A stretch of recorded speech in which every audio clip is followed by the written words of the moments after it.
ദാനിയേലിൻ്റെ പുസ്തകം 9-ാം അധ്യായം 18-ാം തിരുവചനം. എൻ്റെ ദൈവമേ, അങ്ങ് ചെവി ചായ്ച്ച് കേൾക്കണമേ. അങ്ങയുടെ കണ്ണുകൾ തുറന്ന് ഞങ്ങളുടെ നാശങ്ങളെയും അങ്ങയുടെ നാമം വഹിക്കുന്ന നഗരത്തെയും കടാക്ഷിക്കണമേ. ഞങ്ങളുടെ യാചനകൾ അങ്ങയുടെ മുമ്പിൽ സമർപ്പിക്കുന്നത് ഞങ്ങളുടെ നീതിയിലല്ല, അങ്ങയുടെ മഹത്തായ കാരുണ്യത്തിൽ മാത്രം ആശ്രയിച്ചുകൊണ്ടാണ്.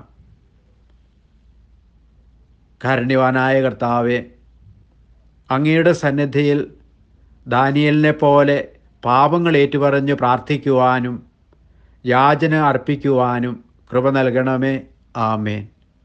ദൈവം നിങ്ങളെ സമൃദ്ധമായി അനുഗ്രഹിക്കട്ടെ. നമ്മുടെ കർത്താവ് ഈശോ മിശിഹായുടെ കൃപയും പിതാവായ ദൈവത്തിൻ്റെ സ്നേഹവും പരിശുദ്ധാത്മാവിൻ്റെ സഹവാസവും നാം എല്ലാവരോടും കൂടി ഉണ്ടായിരിക്കട്ടെ, ഇപ്പോഴും എപ്പോഴും എന്നേക്കും. ആമേൻ.